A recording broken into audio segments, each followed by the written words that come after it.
Bueno, ahí está. Hoy está con nosotros María Clara Fittipaldi, de la Facultad de Ciencias de la UNAM, México. Clara es argentina, estudió en Salta, después se fue a Chile, a Santiago, a estudiar a la Universidad de Chile. Y después hizo un postdoc en Argentina, donde nos conocimos, en Buenos Aires. Y después se fue a trabajar a México, donde está hasta ahora. Así que es un gusto tenerla por acá para que nos hable de procesos de ramificación con multitipo, con interacción. Adelante, Clarita. Buenos días. Muchas gracias por invitarme y espero que les interese lo que les vengo a contar. Este es un trabajo en colaboración con Sandra Palau Calderón, que trabaja en el Instituto de Investigaciones en Matemáticas Aplicadas, ¿sí?, en la UNAM, y en realidad lo estamos terminando, o sea, es un paper que estamos preparando para mandarlo, ¿sí? Entonces, voy a empezar contando primero un breve resumen de la historia, digamos, de los procesos de ramificación, no histórica, sino más bien de cuáles son las definiciones, porque esto es como una generalización en algún sentido de cosas que ya existen, digamos, es como juntar varias partes y ver qué pasa, ¿sí? Entonces, para eso vamos a hacer un poco de recuento de los resultados típicos, tanto a tiempo continuo, o sea, cadenas a tiempo continuo, estados discretos, que son cadenas de Markov, procesos de ramificación a tiempo continuo, estados continuos, y los límites de Calan, que hace que uno pueda tomar una sucesión de procesos a estados discretos y converger a uno a estados continuos, ¿sí? Entonces, hay muchos resultados, muchas formas de estudiar estos procesos. Yo voy a elegir en la que yo trabajo y a la que a mí me gusta más, ¿no? Ok, entonces vamos a empezar por los procesos de Galton-Watson a tiempo continuo, que son muy, muy conocidos. Para eso, la base de los procesos de ramificación estocásticos siempre está en procesos de ramificación o de población determinista, ¿sí? Entonces, el más conocido para modelar población es el modelo malthusiano o modelo exponencial, que es simplemente el proceso que satisface esta ecuación diferencial, ¿sí? Este proceso tiene, dependiendo cómo sea B, que es la tasa media de muerte y de nacimiento, ¿sí?, va a irse a infinito o se va a ir a cero y se va a quedar pegado en cero para siempre, porque estamos justamente considerando modelos de población, así que los vamos a hacer no negativos, ¿no? Entonces, la versión estocástica, que justamente es el proceso de Galton-Watson, es una cadena de Markov que tiene donde cada individuo tiene asociado una cierta probabilidad de reproducción, digamos que va a ser esta medida mu-k, ¿sí? La probabilidad de tener k hijos va a ser mu-k, ¿sí? Bueno, la tasa en este caso porque es continuo. Entonces, un individuo, ¿sí?, larga un reloj exponencial y cuando suena, ese individuo se muere y deja descendencia. Va a dejar k hijos, ¿sí?, con tasa mu-k, o no va a dejar ningún hijo con tasa D, que vendría a ser mu0, ¿sí? Entonces simplemente uno lo puede pensar como un arbolito, uno tiene un individuo, vive un tiempo exponencial, en este tiempo se muere, y dependiendo de esta medida mu, deja una cierta cantidad de hijos, ¿sí? Cada uno de esos hijos empieza a vivir su vida, hay uno que se reproduce, por ejemplo, esto no tuvo ningún hijo, estos siguen por aquí, este tuvo 2, este sigue por aquí, este tuvo 3, y así sucesivamente, ¿no? Podemos seguir. Entonces, esta es la idea detrás del proceso de Galton-Watson a tiempo continuo. Este proceso cumple lo que se llama la propiedad de ramificación, que es que si cada individuo se reproduce de manera independiente, igualmente distribuida, entonces si yo empiezo de una cierta población con K individuos y otra población con K1 individuos y con K2 individuos, ¿sí?, eso se comporta igual que empezar un proceso empezando de K1 más K2, ¿sí? Y eso uno lo puede escribir también en términos de su transformada de Laplace, ¿sí? Ok, entonces, si yo quiero complicarlo un poco, porque el modelo malthusiano lo que tiene de malo es que las únicas opciones son 0 o infinito, y no tiene nada en cuenta cómo se relacionan los individuos de la población, uno puede pasar a algo un poquito más complejo, que es el modelo logístico, ¿sí? El modelo logístico determinista es simplemente el mismo que el anterior, pero ahora le agrego competencia entre los individuos, ¿sí?, con una cierta tasa C. los individuos van a competir entre ellos, se van a matar entre ellos, ¿sí? Podría pensar que por los recursos, por espacio, por lo que sea, ¿sí? Eso se puede trasladar muy parecido a la versión estocástica, simplemente teniendo un proceso de marco, donde ahora la reproducción es exactamente la misma, ¿sí? La gente se reproduce de manera independiente, idénticamente distribuida, con distribución mu, pero cuando un individuo también se puede morir porque otro lo mató, digamos. Entonces voy a pasar de n a n-1, ¿sí? Con tasa n, que era la cantidad que tenía, por n-1 por c, ¿sí? Con tasa c, un individuo elige a otro cualquiera y lo mata, ¿sí? Ahora, ¿qué pasa si yo en vez de tener una sola población de individuos, un solo tipo de individuos, quiero tener más y quiero que interactúen entre sí? Entonces, en lo determinista, bueno, perdón. Esto no satisface la propiedad de ramificación, obviamente, porque ya sí hay reproducción independiente, pero como se están matando entre ellos, necesito saber qué cantidad hay en la población para saber con qué tasa se van a producir las muertes, ¿sí? Entonces ya no cumple la propiedad de ramificación. Este ya no es un proceso de ramificación en sí mismo. Si yo quiero hacer interacciones entre procesos, entre poblaciones de distinto tipo, el ejemplo en el que uno puede pensar es en el modelo de Lotka-Volterra, ¿no? En el predador-presa. Uno tiene una presa y tiene un predador, cada uno tiene reproducción independiente, ¿sí? Con distinta tasa, pero ahora lo que va a pasar es que a la presa, cuando tenga interacciones con el predador, van a ser interacciones desfavorables, digamos, y va a decrecer la población, pero al predador, cuando tenga interacciones con la presa, van a tener interacciones favorables y por lo tanto va a crecer la población, ¿sí? Entonces, ¿cómo puede uno pensar esto en estocástico? Simplemente igual que antes. Ahora, tengo un proceso de marco, pero que va a ser bidimensional, ¿sí? Donde si se fijan, esta que es la presa, ¿sí? Se reproduce y deja acá hijos a tasa n mu x, ahora que es su propia distribución de reproducción, ¿sí? Y se va a eliminar, ya sea por su propia tasa de muerte natural o porque tuvo interacciones con el predador, ¿sí? Si hay m predadores, la tasa con la que tienen interacciones va a ser beta por m, ¿sí? Ahora, si pienso en la presa, ¿sí? Lo que va a pasar es que va a tener hijos, ¿sí? Va a dejar L hijos con esta tasa, ¿sí? O va a tener un hijo, ¿sí? Va a tener un individuo más, ya sea porque tuvo un hijo, o digamos dos porque él se muere y deja dos hijos, digamos, o porque tuvo interacciones positivas con la presa, ¿sí? Si no, se va a morir de muerte natural. Esas son todas las cosas que pueden pasar. Esta versión estocástica es una versión de juguete, pero, por ejemplo, hay un modelo continuo, a tiempo continuo y estados continuos que estudian Sylvie Méliard y Patrick Cattiot, que ellos hacen esto, pero con procesos de ramificación a tiempo continuo. También tienen eso, reproducción independiente, ¿sí? Pero interacción entre las distintas poblaciones ramificantes, ¿sí? Ellos lo hacen solo para el caso donde la ramificación es binaria, es decir, o tienen 0 hijos o solo tienen 2, no hay más opciones, ¿sí? Que es la que escala a un browniano.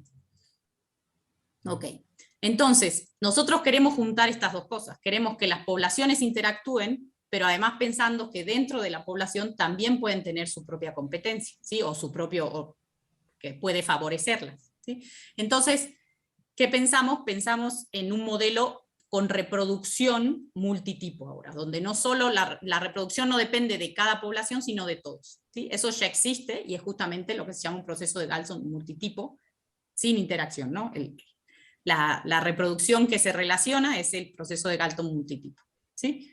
¿Cómo lo puedo pensar? Ahora, ¿qué voy a tener? Cuando yo tengo un individuo, ¿sí? Este individuo, a un cierto, cuando suene su reloj exponencial con tasa lambda i, ¿sí? Va a tener ahora un vector de hijos, no va a tener uno, va a tener hijos de cada tipo. Entonces, digamos que tiene un hijo rosa, tiene un hijo rojo, tiene un hijo verde, tiene otro hijo, digamos, tiene otro hijo rojo. ¿Sí? Cada uno de ellos ahora tiene su propia tasa de reproducción, tasa, digamos, tiempo de reproducción, porque este lambda va a depender del tipo, va a depender de I, que es el tipo que sea. ¿Sí? Entonces, el rosa va a empezar a correr con su tiempo. Cuando suene, ¿sí? Él ahora va a tener hijos, pero que pueden ser de vuelta de todos los tipos. Puede tener un hijo verde, un hijo rosa, otro hijo rojo, ¿sí? Bueno, mis colores quedan chingados. Y así. El rojo, de nuevo, tiene su propio tiempo de vida, ¿sí?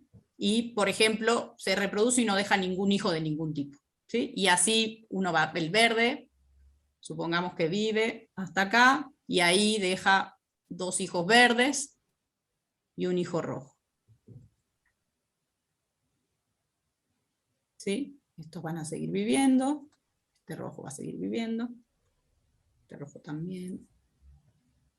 Así, ¿no?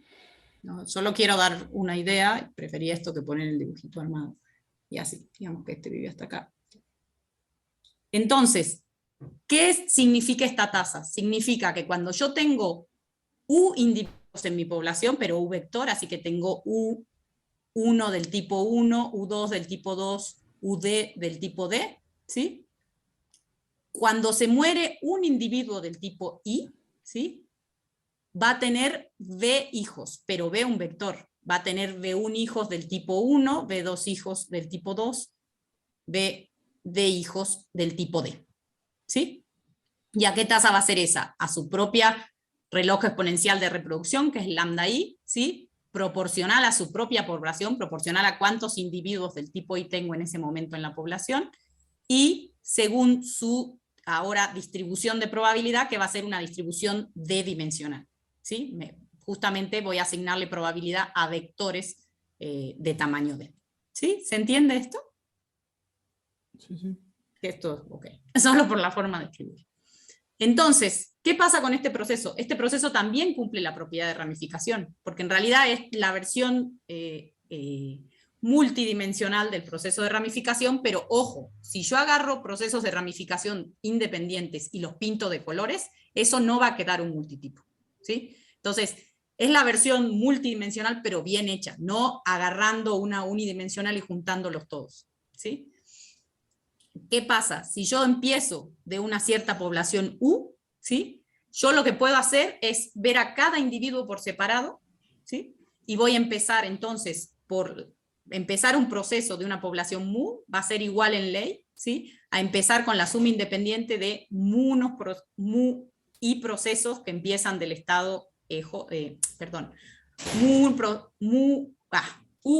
procesos que empiezan del estado E1, es decir, a E1 me estoy refiriendo, cuando digo EI, no lo dije, EI me estoy refiriendo a el vector que tiene un 1 en el lugar I y 0 en todo lo demás, ¿no es cierto? Entonces, voy a tener procesos que empiezan de un individuo de tipo 1, U2 procesos que empiezan de un individuo del tipo 2 y así sucesivamente, ¿sí? Entonces, puedo encontrar el proceso empezando de una cierta población dada a partir de sumas independientes de poblaciones que empiezan de un individuo, pero tengo que tener en cuenta de qué tipo es el individuo del que empieza, ¿sí? Eso es importante.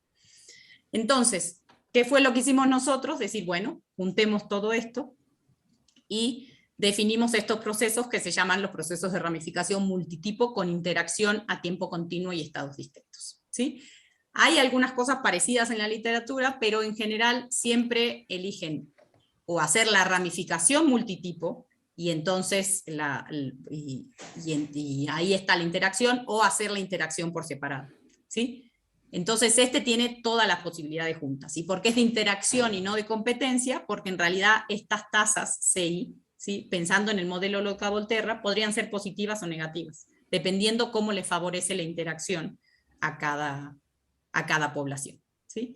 Entonces, ¿qué es lo que estamos diciendo acá? La reproducción es exactamente igual que la de un multitipo, ¿sí? Pero ¿qué más puede pasar? Puede pasar que si yo tengo una cierta población vectorial U, ¿sí? Ahora agregue un individuo o saque, dependiendo del signo de la interacción, ¿sí? De la tasa de interacción, agregue o saque un individuo de tasa EI, ¿sí? Si hubo interacción, perdón, acaba una I, consigo misma, ¿sí? Que este vendría a ser lo que se parece al logístico, ¿sí? Pero permitimos que también pueda ser colaborativo, o sea, el logístico es que compiten, pero podría ser colaborativo si esta tasa es positiva, ¿sí? Y ahora, la interacción entre especies, ¿sí? Que vendría a ser como Lotka-Volterra, es lo mismo. Voy a sumar o restar un individuo del tipo EJ, ¿sí? Pero el que me va a quedar, ¿sí? Es porque tengo interacciones de tipo I con J, ¿sí? Entonces van a ser su tasa, pero proporcional a la cantidad de interacciones que tengo, que es el producto de individuos de cada tipo que tengo en mi población, ¿sí? Entonces, esto tiene un poco de todo, ¿sí? Y lo que tiene de lindo es que, a pesar de que obviamente no cumple la propiedad de ramificación, porque ahora tengo interacciones, ¿sí? Hay formas de estudiarlo usando la teoría de procesos de Levy, ¿sí? O en este caso, que estamos en discreto todavía, la teoría de caminatas aleatorias, ¿sí? Entonces, este proceso en realidad incluye un montón de procesos que ya se conocen, si uno tiene las tasas, pero permite muchas variedades más. Si todas las tasas son cero, como les dije, es el multitipo, ¿sí? Si las tasas son todas negativas, es el proceso logístico, porque justamente lo que vemos es competencia, pura competencia, ¿sí? Y si nosotros pensamos que es un proceso D-dimensional, donde las tasas entre especies son una positiva y una negativa, y las tasas intraespecies son ceros, es el modelo del Lotka-Volterra que dimos recién, ¿sí? Perdón, Clara, por qué 1, 2 y 2, 1? Porque si se acuerdan, en el Lotka-Volterra solo teníamos un predador presa, podríamos tener un predador y muchas presas también. Gracias. Entonces 2-1 es negativo porque es como el predador afecta a la presa, y 1-2 es como la presa afecta al predador, que es favorecerla a su población, ¿sí? Quiere decir que de todos esos colores hay 2 colores distinguidos. Quiere decir que solo tenemos 2 colores. En este Ah. caso, estamos tomando D igual a 2. Solo tenemos 2 colores, 2 tipos. Entiendo. ¿Sí? Podríamos por eso tener una presa, un predador y muchísimas presas, o podríamos tener predadores compitiendo entre ellos y una sola presa. Permite muchas variaciones. Este es solo el que di recién, digamos. ¿Sí? Perfecto, gracias. Entonces, la idea de cómo estudiar estos procesos o cómo verlos es usando caminatas aleatorias, que es una herramienta, digamos, accesible, por decirlo de alguna manera. Entonces, ¿cómo uso caminatas aleatorias para definir procesos de ramificación? ¿Sí? En la teoría clásica continua es el resultado de Lamperti, se llaman resultados de tipo Lamperti, pero en la teoría discreta hay una forma muy bonita de verla, ¿sí? Entonces, la motivación la vamos a dar con tiempo discreto también, solo para que las cosas sean más lindas. Entonces vamos a pensar lo siguiente: si yo quiero ver un proceso de Galton-Watson, tiempo discreto, espacios discretos, yo siempre lo puedo escribir como empiezo, digamos, de K individuos, ¿sí?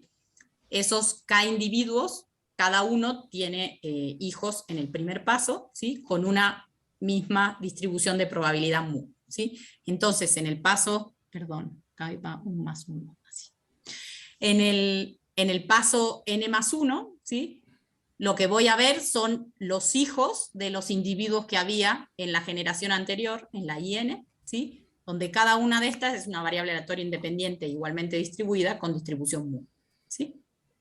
Ahora, yo en vez de describirlo generación por generación, lo puedo describir ordenando todos los individuos de todas las generaciones hasta un tiempo n, ¿sí? Entonces pensemos que yo tengo un individuo, ese tiene 2 hijos, este digamos que tiene 3 en la próxima generación, este tiene 1, este tiene 2, y así. ¿Sí? Es más fácil con tiempo discreto porque puedo separar en generaciones.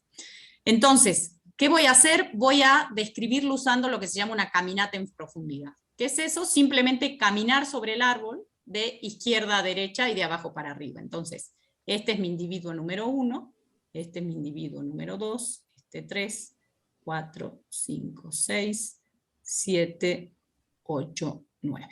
¿Sí? Eso significa una caminata en profundidad.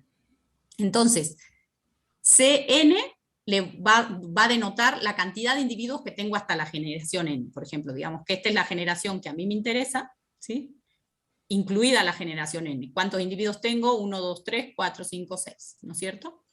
Y si I va a ser la cantidad de hijos que tuvo el individuo numerado con I en mi caminata en profundidad. Entonces el individuo 1 tuvo 2 hijos, el individuo 2 tuvo 0, el 3 tuvo 3 y así, ¿sí?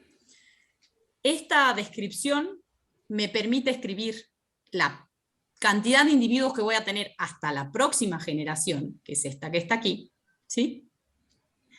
Usando simplemente los saltos, digamos, estas variables aleatorias que me dan la cantidad de hijos que tuvo cada uno.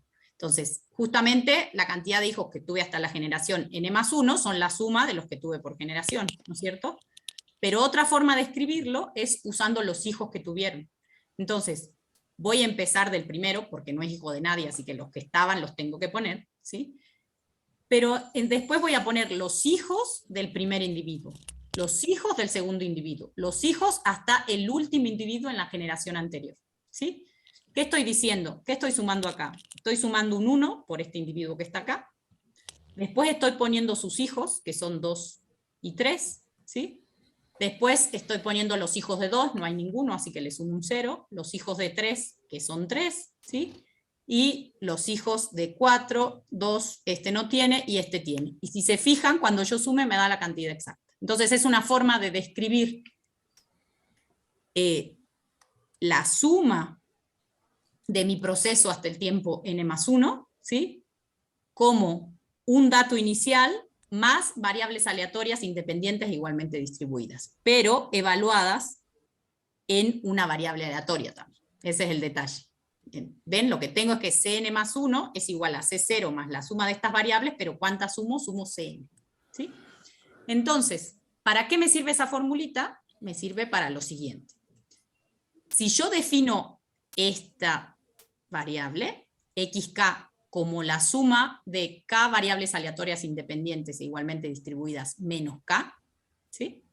O sea, corridas en k, que es la generación con la que empecé, no lo podría pensar así, la cantidad de gente que está teniendo hijos. Si yo quiero ver cuántos individuos hay en la generación n+1, ¿sí? Obviamente yo puedo restar los que hay hasta n+1 menos lo que había hasta antes, ¿cierto?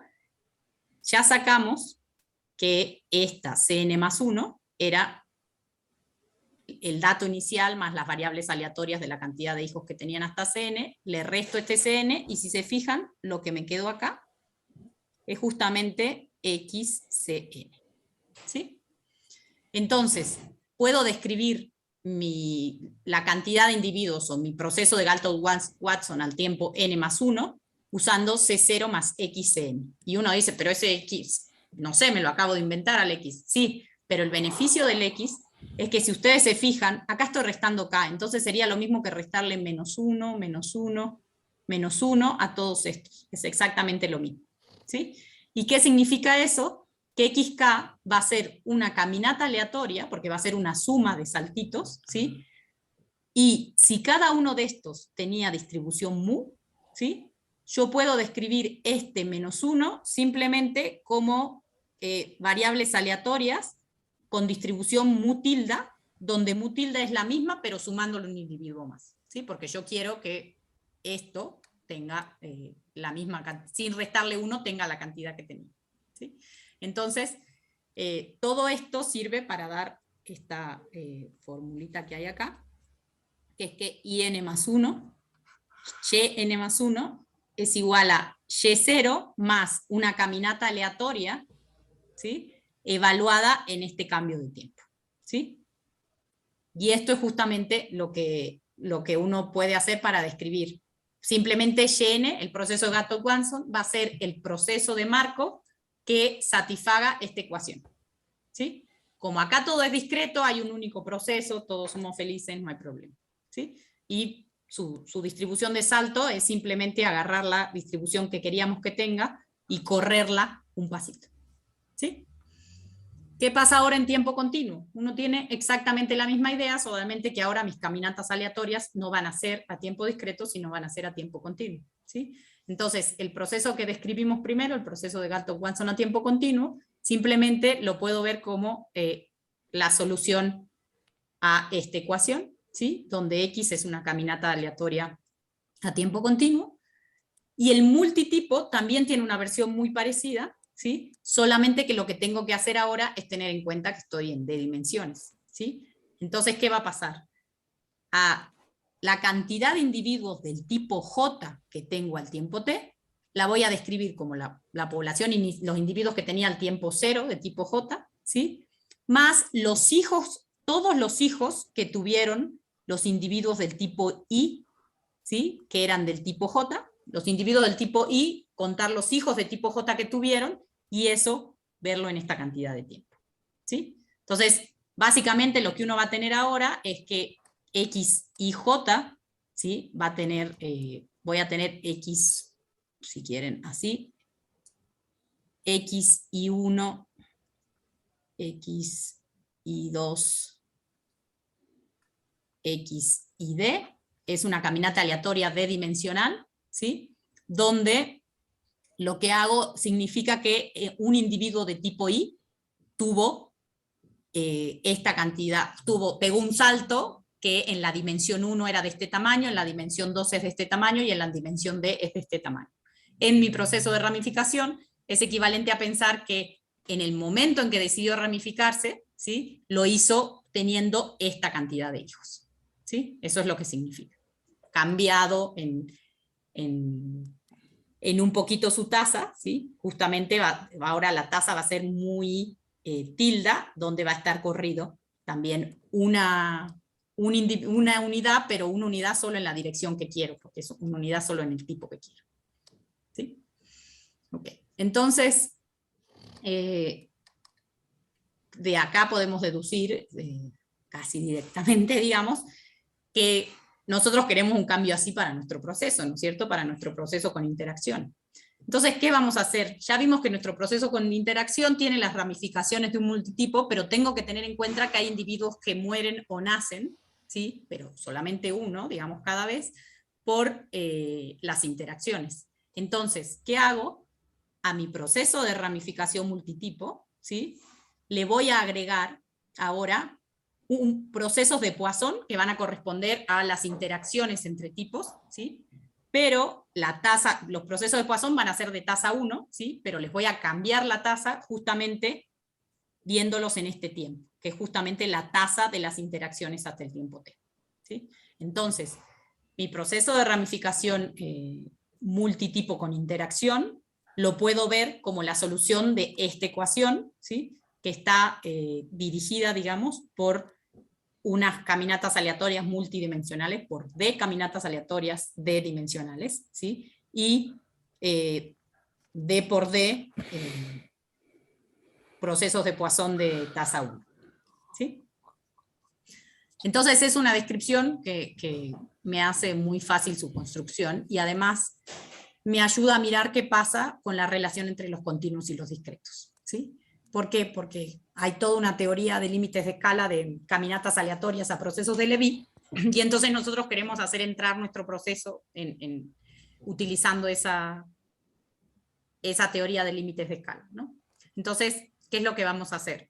Vamos a pasarnos a continuo ahora. Así como teníamos uno a tiempo discreto de ramificación solito. Pregunta ¿Sí? de la anterior, Clara. ¿Ustedes allí prueban la existencia de la solución de esa ecuación? Sí, sí, ¿Es igual computable? ahora sí hay un detalle. Esto es en estados discretos. Ah, En estados discretos, como es en una cadena de Markov, es bastante más fácil, digamos, probar que existe la solución y es única y todo. Porque primero probamos que nuestro proceso, que ya está definido, satisface la ecuación, y además que es única, pero eso es por teoría clásica, digamos. está bien. ¿Sí? Ahora, en el caso continuo, ¿sí? Perdón. Si alguien tiene alguna pregunta, sí, interrúmpame, porque si no yo no veo. Dale, dale. Okay. Te interrumpimos sin problema, no te preocupes. Sí, eso. Ok, entonces, si yo quiero pasar ahora a tiempo continuo, ¿sí? ¿qué tengo? Si yo tengo una forma de definir el proceso de ramificación a tiempo continuo, es como el único proceso que cumple la propiedad de ramificación y tiene esto que se llama mecanismo de ramificación. El mecanismo de ramificación de un CSBP, que es Continuous State Branching Process, es básicamente, uno lo que tiene es la transformada de Laplace del proceso, ¿sí? Y esa transformada de Laplace cumple una ecuación diferencial donde aparece esta función, ¿sí? Es algo medio raro, pero básicamente te define la función característica, ¿sí? El mecanismo de ramificación te define la función característica a través de la solución de una ecuación diferencial y por lo tanto te define su ley, ¿sí? Una forma de mirar esto es como que esto me dice el drift de mi proceso, o sea, cómo va de manera continua, lineal. Esto lo que me da, si lo miran, viene de una parte de reproducción browniana, digamos, ¿sí? De reproducción de Feller, y esto es la parte que viene de la reproducción de saltos, ¿sí? Justamente esta medida va a venir de un Poisson compuesto y de los saltos que tienen. Si lo piensan en ecuaciones diferenciales, que no sé cuánto conocen, es algo así. Esto va a ser como alfa ZT, bueno, Y le puse de nombre, perdón, de YT, alfa YT DT, más la raíz de sigma cuadrado YT de WT, más integral entre 0 y infinito, integral de un Poisson compuesto en DT de R de U, donde acá me falta una parte. Estos van a ser los saltos de tamaño n, indicadora de que U sea menor o igual que T, y esto es 0 infinito. 0 infinito. Entonces, ¿cuál es la idea de esto? A mi proceso de ramificación lo puedo ver como algo lineal, más una parte que viene de ramificación browniana, que es como la binaria escalada, ¿sí? De no tener hijos o tener dos, más una parte que viene de los saltos, de tener muchos hijos a la vez, ¿sí? Que uno la puede describir como un Poisson compuesto.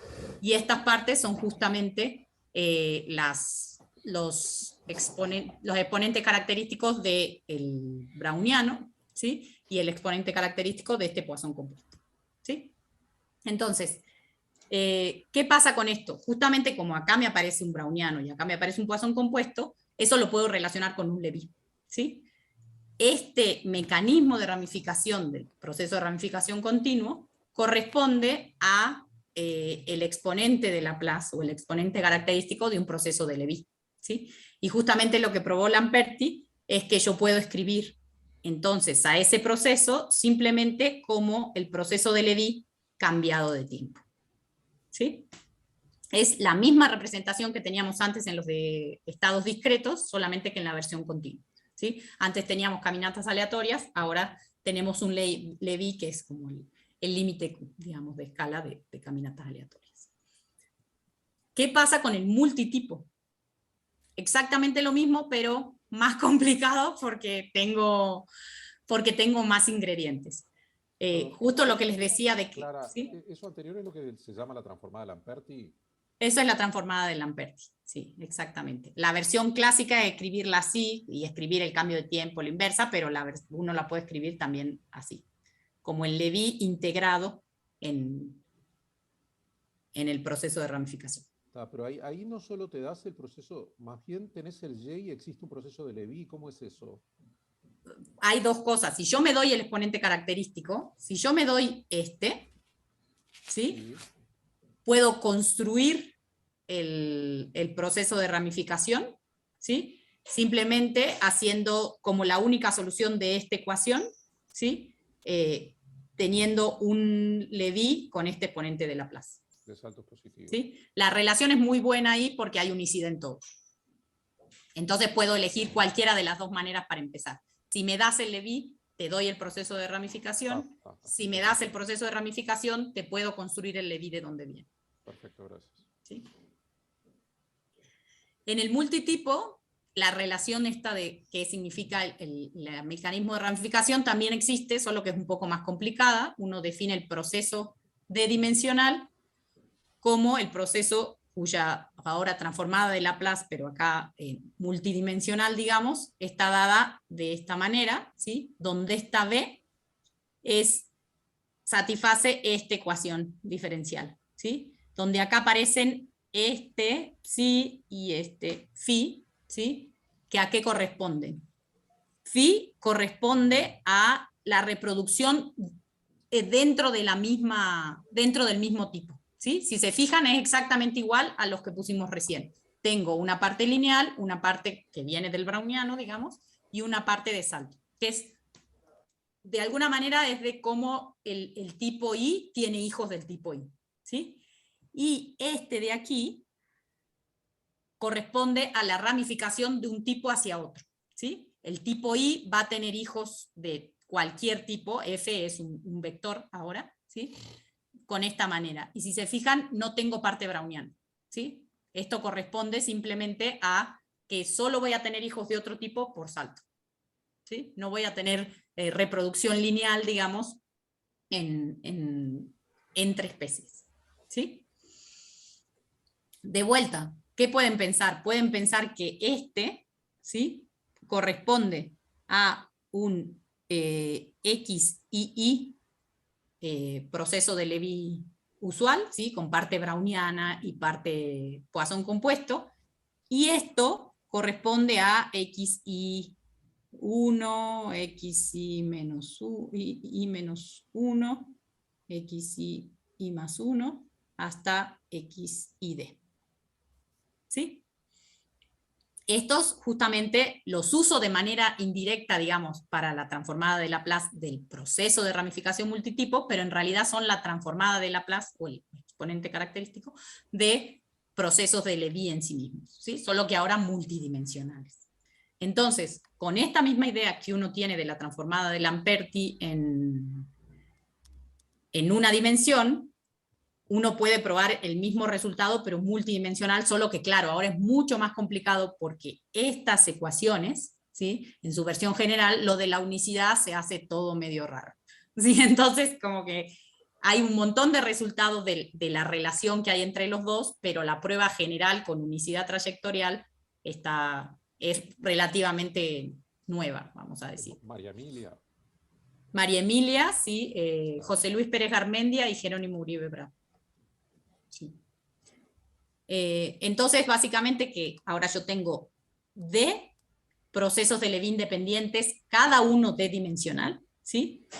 Donde el que corresponde, o sea, XI, es un proceso de Levy D-dimensional, de manera que la componente II, ¿sí? Esa puede tener parte browniana, pero es espectralmente positiva, no tiene saltos negativos, ¿sí? Y todas las otras componentes son subordinadores. ¿Qué significa? Que son procesos de puro salto que saltan para arriba, nada más, ¿sí? Entonces, con esa descripción de saltos, digamos, yo ahora puedo construirme un proceso de ramificación multitipo, ¿sí? Simplemente haciendo el mismo cambio de tiempo, solamente que de vuelta tengo que sumar en todos los posibles tipos. O sea, esto es como, de vuelta, el tipo I tiene hijos del tipo J, ¿sí? Y tengo que sumar sobre todos los que me colaboraron al tipo J, ¿sí? Todo lo de todos los otros tipos que me colaboran al tipo J, ¿sí? Y cambiarles el tiempo. Entonces, como les decía, que si yo agarro un multitipo, me satisface esta ecuación, eso era relativamente sabido, digamos, pero que esta ecuación de cambio de tiempo tenía como única solución el proceso de ramificación multitipo es bastante más complicado. ¿Por qué? Porque la teoría de cambios de tiempo sí tiene, es justo la pregunta que me hacías recién, Ernesto, de que sí tiene un montón de cosas delicadas, de que no existen soluciones fuertes, soluciones débiles, no sé qué. O sea, como son un cambio de tiempo, sí o sí me tienen que dar algo y yo te puedo devolver otra cosa con eso. Y la medibilidad, o sea, de quién depende la información, o si hay algo más dando vuelta, es un problema, digamos. Entonces, sí se probó, pero la gracia de este paper, que para mí es hermoso, es que lo prueban sin usar prueba. Es medio terrible decir que algo es hermoso porque no usan prueba, pero es como súper fuerte en ese sentido, porque simplemente lo que prueban es que si yo hago esto y los escribo como funciones, eso tiene solución única. Trayectorial, ¿Sí? decís. Sí. Entonces prueban, todos sus resultados son usando análisis, digamos, en general. Ok, entonces nosotros lo que queríamos era hacer exactamente lo mismo. Pero bueno, el mundo no es tan perfecto, entonces sí hicimos algo, pero no era exacto. ¿Sí? No, en general, si no hubiera parte browniana y los saltos fuesen separados, quiere decir que no tuvieran las medidas de Levy, integrarían en cero. Entonces uno creería que trayectorialmente se puede hacer algo, pero con brownianos y infinitos saltos en un intervalo debe estar complicado, ¿no? No sé. Sí, da mucho más miedo, pero sí, se puede hacer esto, se puede hacer si uno demuestra que realmente como función de cambio de tiempo, como ecuación de cambio de tiempo, no probabilística, sino de funciones, si uno prueba que esa ecuación tiene solución única. Entonces no me importa si mis funciones ahora son aleatorias, también va a seguir manteniéndose la solución. ¿Sí? Pero uno tiene que probar la unicidad súper fuerte, digamos, no aleatorio. En un espacio de funciones Cadillac, digamos. Porque ahí Sí, todo, sí. está bien. Tiene que probar como trayectorial, digamos, directamente. Okay. Ok, gracias. Entonces, nosotros queríamos definir, con esta misma idea de cómo se definen, queríamos definir también los procesos de ramificación con interacción continuos, en estados continuos. Entonces, sí los definimos porque probamos que esta ecuación diferencial, ¿sí?, tiene una única solución fuerte, porque esto es una ecuación diferencial, no una ecuación de cambio de tiempo, así que se comporta. Y básicamente, si se fijan, como les decía, lo que tengo acá corresponde, si yo me olvido de este término un ratito, ¿sí?, esto es la ecuación diferencial de un proceso de ramificación multitipo. ¿Sí? Tengo esta parte, que es la browniana, que solo, si se fijan, J solo tiene colaboración browniana del mismo J, porque justamente solamente hay reproducción lineal de mi mismo tipo, o Feller de mi mismo tipo, y la colaboración de hijos viene de tipo J, pueden haber sido hijos de cualquiera de los otros tipos, pero a través de ramificación de saltos. Entonces esa es la colaboración de todos estos procesos de Poisson compuestos. ¿Sí? Esto sería la ecuación diferencial de un multitipo. ¿Sí? Pero ahora uno lo que tiene es que tiene también las interacciones. Y esta ecuación sí probamos que tiene solución única y fuerte y todo. Entonces definimos un proceso de ramificación a estados continuos con interacción como la única solución de este proceso. ¿Sí? Ahora, ¿sí?, guiados por esto mismo, dijimos, bueno, vamos a probar la transformación con ecuaciones de cambio de tiempo.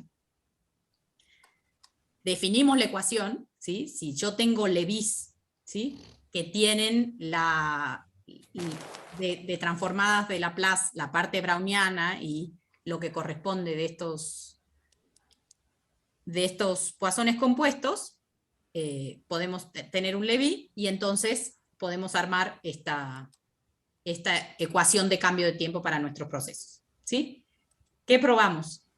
Existe por lo menos una solución, porque esta única solución, nuestro proceso de ramificación con interacción, es solución de esta ecuación. ¿Sí?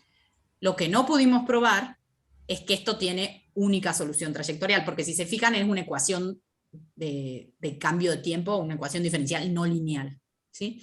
Entonces tengo dos cambios de tiempos distintos. En realidad tengo este cambio de tiempo lineal y este cambio de tiempo no lineal, los dos combinados, y hay un montón de detalles técnicos que todavía tenemos esperanza de probarlo, pero uno siempre quiere terminar algo y después quedarse pensando en lo que le faltó. Así que, ¿qué tenemos? Tenemos que la solución de la ecuación diferencial estocástica es solución de la ecuación de cambio de tiempo. ¿Sí? Pero no sabemos si la ecuación de cambio de tiempo podría tener otras soluciones.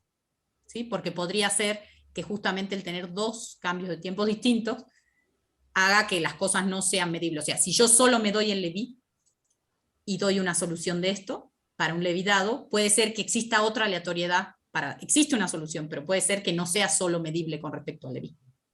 ¿Sí? Entonces ahí hay un detalle muy delicado, que no tendría que estar contándolo, pero lo cuento. Ok, entonces, lo que sí probamos, porque ¿para qué queríamos toda esta teoría? Justamente para probar límites de escala. En el mismo trabajo de María Emilia Caballero, José Luis Pérez Garmendia y Jerónimo Uribe Bravo, ellos prueban que si yo tengo caminatas aleatorias correctamente escaladas, ¿sí?, que convergen a procesos de Levi, ¿sí?, caminatas aleatorias multidimensionales que convergen al proceso de Levi multidimensional, entonces tengo la convergencia de los procesos de ramificación multitipo a estados discretos, que se acuerdan que habíamos dicho que se podían describir así, ¿sí?, convergen a el proceso de ramificación multitipo estados continuos, ¿sí?, que es justamente lo mismo, pero poniendo acá el Levi, ¿sí?, cambiando todo por el límite, digamos, ¿sí? Y esto funciona muy bien de vuelta porque su convergencia es en análisis, ¿sí? Su convergencia es probando que se cumplen propiedades, Arcelà-Colli, tengo una subsucesión, el límite de la subsucesión es única, todo bien, ¿sí? Nosotros probamos el mismo resultado, pero haciendo un poco de trampa, pero sí lo probamos, eso es lo importante. Entonces, ¿sí? Pero todo el mundo hace trampa, lo que pasa es que pero sí funciona, que es lo importante. Entonces, ¿qué probamos nosotros? Probamos que si tenemos, como antes, caminatas aleatorias que convergen al Levi, ¿sí?, y tenemos que con esas caminatas aleatorias me construyo los que llamamos DIM, que son procesos de ramificación con interacción discretos, ¿sí? Entonces, estos convergen a nuestro proceso de ramificación con interacción continua, ¿sí? ¿Cuál es la...? ¿Sí tengo un poquito de tiempo o no? Si no, lo dejo acá y no digo nada. No, tranqui, 5 minutos Ok, tenés. sí, es solo una idea. Entonces, ¿cuál es la idea de la demostración? ¿Sí? A nosotros nos hubiese gustado hacer que directamente la convergencia de que los Zn escritos así convergen a Z de J, pero la versión Z más la suma del Levi, cambiado de tiempo, más la integral ZI, ZJ de DS, ¿no es cierto? Eso es lo que nos hubiese gustado hacer su mismo argumento, pero ese argumento implica que esta solución, que esta ecuación tiene única solución, porque nosotros sí llegamos a que existe una subsucesión y todo, pero el problema es que realmente no sabemos si el límite de esa subsucesión es única, porque, digamos, único trayectorialmente, que es lo que nos importa, ¿sí? Entonces, ¿qué fue lo que hicimos? Dijimos, bueno, nos paremos en hombros de gigantes, como dicen, y entonces lo que hicimos fue que hicimos una partición, o una malla, un grid, una malla población, no, tiempo población,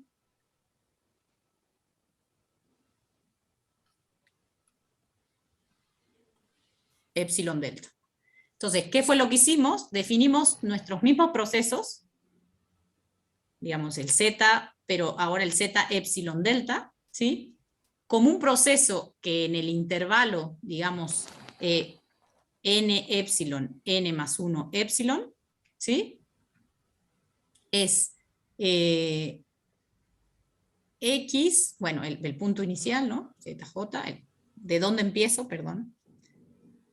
Z epsilon delta n epsilon, más el cambio de tiempo de los Levi,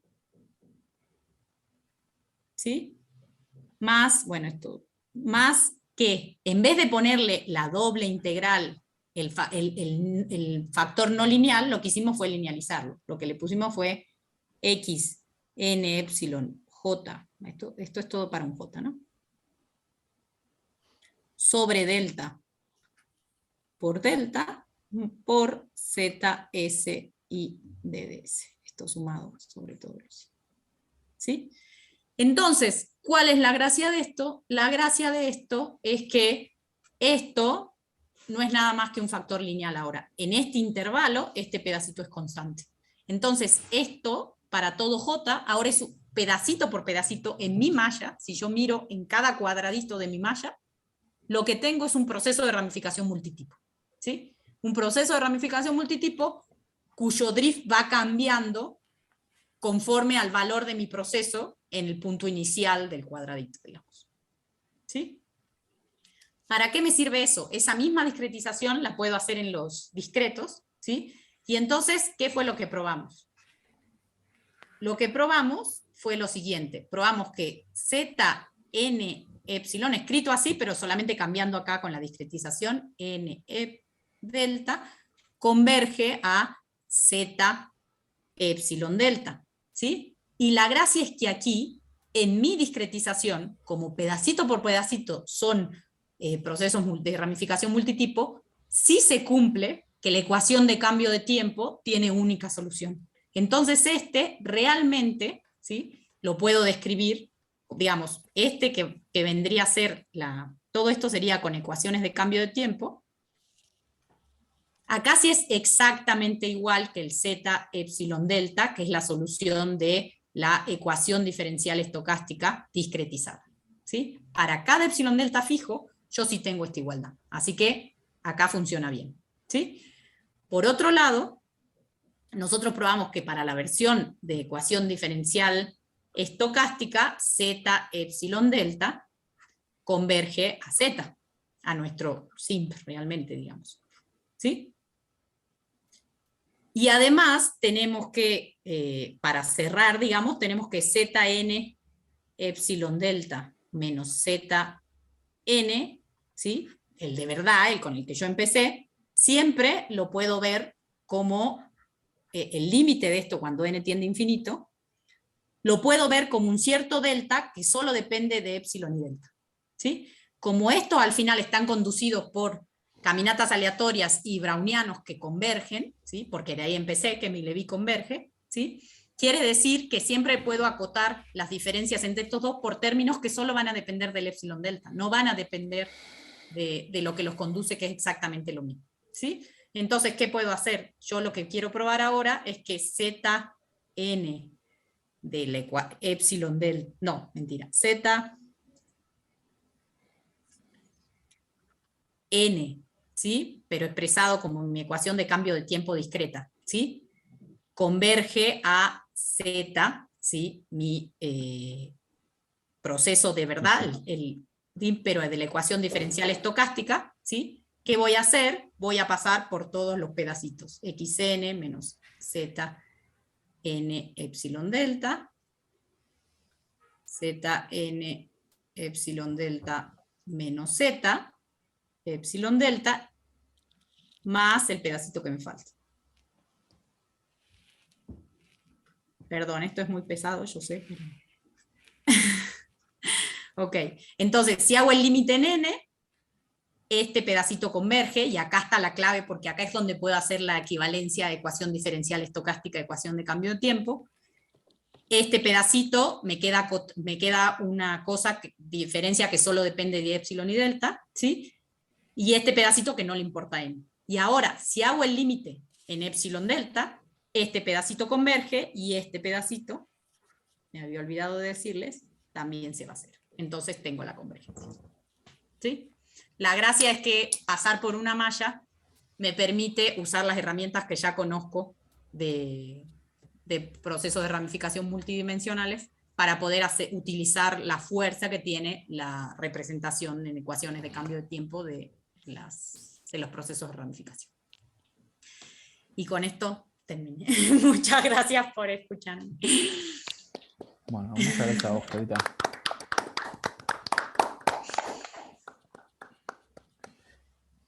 Bueno, preguntas, comentarios. Yo tengo una de un poco ansioso de esto último. A ver, lo que vos, de lo último que nos mostraste, del slide anterior. Acá lo importante es que el término del medio no te depende de... o sea, tenés algo uniforme en N. Sí, lo importante es que tengo algo en trayectorial, digamos. Si vos me das un Leví, ¿sí? Si vos me das unas caminatas aleatorias que convergen un Leví, yo con las caminatas aleatorias te puedo definir de manera única los procesos de ramificación que me dan, ¿sí? Y de manera única te puedo definir el de ramificación multitipo. Pero el tema es que, Estrellita, no sé si te puedo definir de manera única el nuestro, el con interacción, usando el Leví, en principio, ¿sí? Pero entonces, ¿qué hacemos? Bueno, lo que vamos a hacer es cambiar el multitipo, ¿sí? Tenemos la relación, la convergencia uniforme, trayectorial, preciosa en Skorokhod del multitipo, ¿sí? Y lo que vamos a hacer es ir modificando de a poquito el multitipo, cambiándole la tasa pedacito por pedacito, ¿sí? Para que se siga manteniendo esa igualdad trayectorial, ¿sí? Ahí va. Cuando les voy cambiando los pedacitos, ahí sí tengo que se mantiene la igualdad entre que esa construcción de Leví es única y entonces me da una única cosa, ¿sí? Y yo esos puedo probar, que esos que construí con el Leví, esos pedacitos que me construí por el Leví, puedo probar que convergen de manera única a la solución de mi ecuación diferencial, digamos, que era el que sí tenía que era único, ¿sí?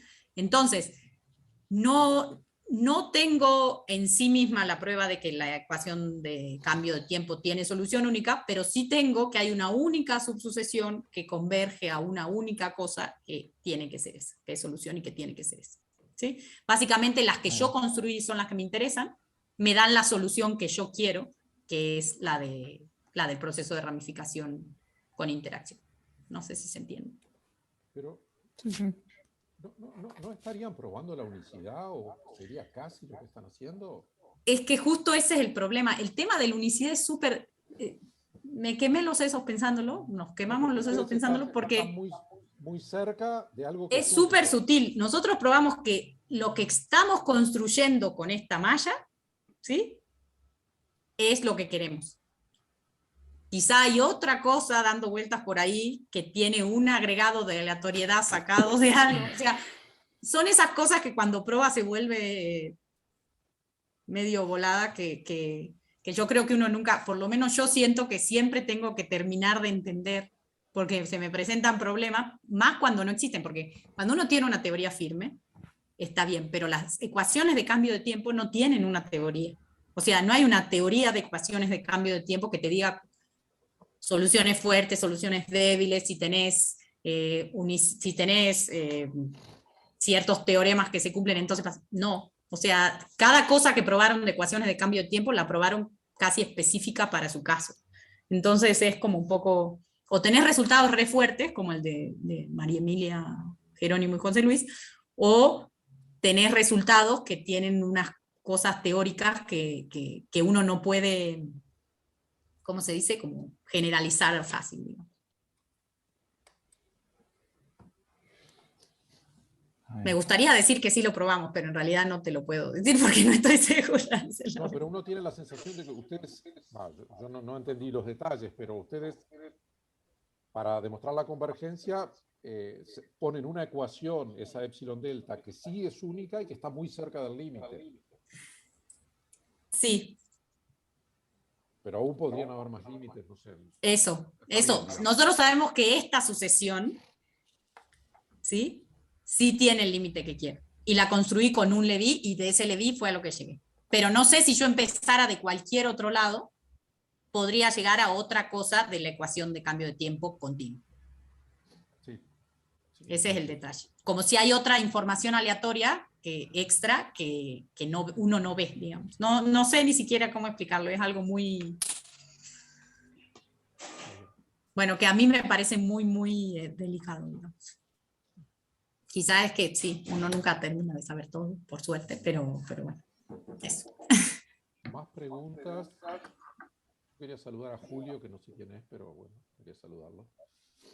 Julio es mi alumno de maestría, brillante alumno de cursos que al venir a escuchar. En realidad tenía reunión con él y como le dije que lo iba a abandonar, entró.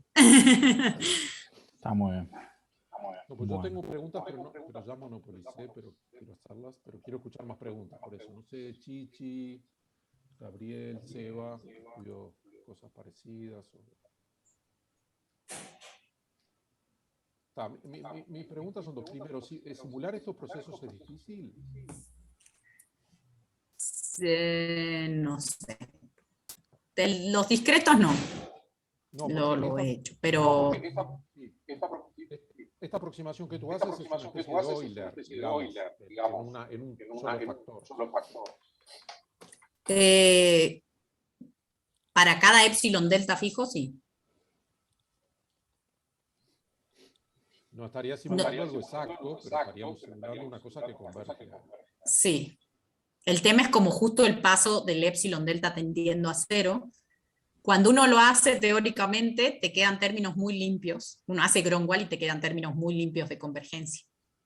Pero no sé si en la simulación, justo cuando el cuadradito se va achicando, las esquinas podrían tener un comportamiento raro. Pero es que yo realmente no sé. Eso es por decirte donde podría haber problemas, pero sin información previa.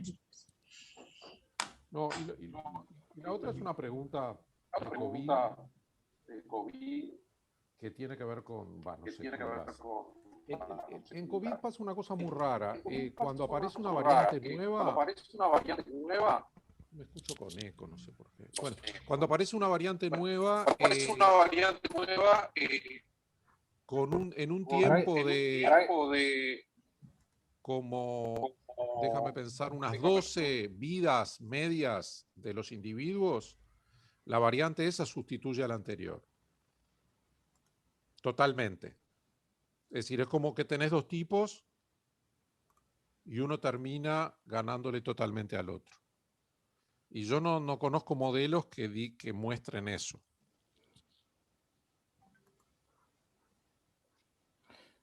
Clarita, estás muteada porque hacía el eco con el tuyo. Así okay. Perdón. Realmente no sé, he visto cosas de COVID, pero la verdad no sé cuánto los modelos son realmente realistas, digamos, o cuánto se parecen a los datos de las cosas teóricas que hay hechas. Lo que sí te puedo decir es que los procesos multitipo sí se usan para modelar procesos con mutación, ¿sí? Pero son multitipos con una cantidad aleatoria de lugares, digamos, o de tipos, porque podría ser cada vez más grande, ¿sí? O si no, suponiendo eso, en los casos donde pasa eso que vos decís, también se supone, por ejemplo, cuando uno estudia algunos cánceres, las variantes, como ellos saben cuáles son las variantes que van a dominar todo, directamente tienen un lugar para las variantes débiles, digamos, y los otros lugares guardados para las variantes fuertes. Entonces, directamente lo que hacen es no contar cada mutación que aparece como un tipo nuevo, sino solo contar las mutaciones importantes. Entonces, en ese sentido, quizás sí tiene sentido modelar así, como que a vos te importa solamente los que mandan, digamos, las mutaciones que mandan. Entonces, sí tenés un lugar para mandar la mutación débil, pero recién la tenés, digamos, recién ocupa un espacio de tipo cuando es fuerte. Y en ese sentido, entonces se van reemplazando. Entonces siempre tenés tu enfermedad original más una mutación, no te importa cuál sea, porque sabes que si viene otra nueva, va a reemplazar a la vieja, entonces va a llenar ese lugar de mutación. ¿Sí? No sé si venía por ese lado tu pregunta. Sí, si conoces alguna referencia, después me la puedes pasar. La pregunta difícil es comparar las tasas de reproducción de las variantes. ¿Cuánto más contagiosa es una variante que otra? Entonces, para eso es estadística, pero hay que tener un modelo para hacer estadística. Sí. Y yo no conozco el modelo, pero bueno. Sí, la verdad no sé. Podría mirar, pero la verdad no se me ocurre ahora mismo. Es muy llamativo porque tú tienes... Sí, hay una red con infinitos, muchos contagiados y uno solo más contagioso. Y a los 3 meses están todos contagiados de ese individuo original o de esa variante original. No sé, también hay unos procesos que son como de Levy más generales, que se llaman intercambiables, y Y esos procesos, las tasas también son aleatorias. Entonces también puede pasar eso, que ahora cada tipo no tenga tasas fijas de salto, sino que sus tasas de salto también sean aleatorias. Y en ese sentido también puede ser que vaya variando. Está bien, gracias. Entonces, en vez de tener un proceso de Levy, tiene un proceso que solo es intercambiable, que es básicamente un proceso de Levy, pero donde las tasas relacionadas con la parte browniana y el drift y el Poisson son también variables, son también procesos aleatorios, procesos estocásticos. No sé, pero la verdad no. No, lo que pasa es que si es muy complicado, No sé si sirve. no se va a poder hacer estadística, digamos. Como que... Pero no sé, yo no entiendo cómo. Me gusta que hayamos vuelto a las preguntas COVID. Bueno, muchas gracias, Clara, te agradecemos. Y perdón por el madrugón. Para vos y para Julio. No, si no es tan temprano. Tengo hijos que me levantan mucho más temprano, no te preocupes. Está bien. Nos vemos. Nos vemos. Estén muy bien. Muchas gracias. Cualquier cosa